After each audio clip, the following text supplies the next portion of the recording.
industry. The company's CEO made these remarks Friday during the passing out ceremony of 70 young Gambians who graduated from Unique Solutions' first pilot project in ICT and mobile repairs training. The partnership project between Unique Solutions and RLG Ghana was financially supported by Gamjobs. Mama J reports. Began of and partner agencies returned from a study tour to RLG Communications in Ghana in 2010. The visit was meant to learn best practices and share experiences in the ICT and mobile phone industry.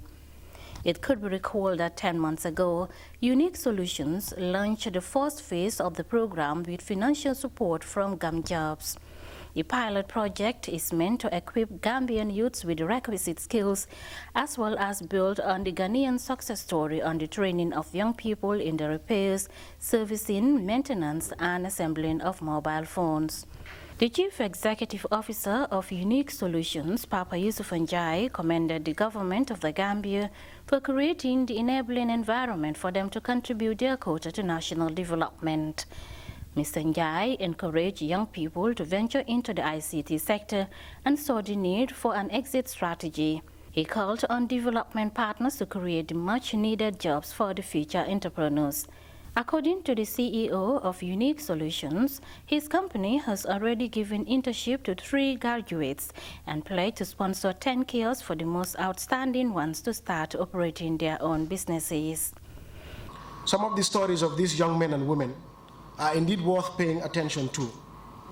It's tingled with a mixture of sadness, frustration, broken dreams, but above all else, there is still great hope that they believe in themselves and they believe that they can be the future of this country. They are our brothers and sisters and deserve all the support they can get. And I think over the past 6-7 months, some of us have been really amazed that people who, some of them have not finished grade 12, some of them what I would call dead-end jobs, things of that sort. I mean, real hard knock stories. We've lived with these guys over the past 6-7 months. But the hope in them clearly shines out. I mean, some of them have now turned themselves into website engineers. They've developed websites coming out of this project. Some of them have, I think when you're coming in, you'll see them, there's a solar charging system to charge mobile phones that has been developed by the students. They've also developed a Bluetooth driver kit. And like I said, these are ordinary Gambians who ordinarily, without this project, nobody would talk about. So it gives me immense pride. Deputizing for the UNDP resident representative in the Gambia, the National Project Coordinator for Gamjobs, Salemata Toure, raised concern over the increasing rate of youth unemployment globally, citing a particular reference to the Gambia with an estimated 40% youth unemployment rate. We at the UNDP, in collaboration with the Government of the Republic of the Gambia and the Kingdom of Spain, and with technical support from ILO, have been working with other partners to address youth unemployment, skills gap, the mismatch between labor supply and labor demand through the auspices of the Gambia Priority Employment Program, Gamjobs, that has supported this particular training conducted under Unique Solutions Company and RLG Ghana. Sheriff Gomez is the Minister of Youth and Sports. He has this piece of advice for the graduating class. Training is one aspect, but indeed it is important also you, the graduates, look within yourself. Look as benchmarks and role models and best practices. The Minister of Trade, Regional Integration and Employment, Abdulkoli, reiterated Gambia government's resolve to empower young people and enhance their participation in nation building. The government's PRSP2 focused on the problem of youth unemployment through various approaches, including supporting private sector investment that create jobs for the youth, increasing access to productive assets, particularly credit, and retooling and training them to increase their employability.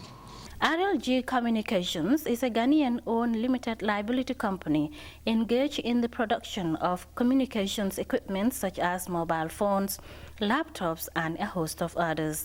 The Chief Executive Officer of RLG Communications, Roland Agambere, hailed the existing cordial relations between the Gambia and Ghana.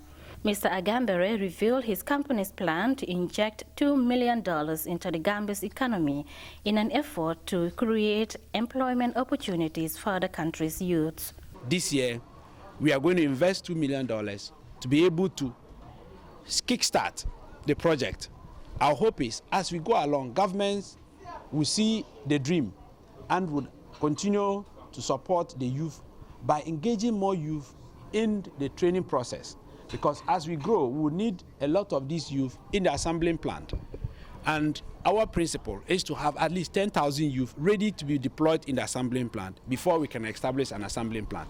And I know this is a great opportunity for the government of Gambia to be able to increase the number of youth who will be under the training, so that at the end of the day, we don't just assemble from Ghana and export to Gambia, but we'll start assembling from Gambia and export to the rest of the sub-regions that are surrounded by Gambia. That is why RLG is taking the first initiative to invest. These young men and women who have carved a future for themselves in the area of technology and entrepreneurship were issued with certificates of appreciation. It is expected that by the year 2012, 5 other African countries, including Ivory Coast, Liberia, and Sierra Leone, will also benefit from the same project that Ghana, Nigeria, and the Gambia is enjoying. The ceremony ended with a press briefing. Mama J, GRTS. Well, that report by Mama J takes us to our first break. We'll be back with more stories.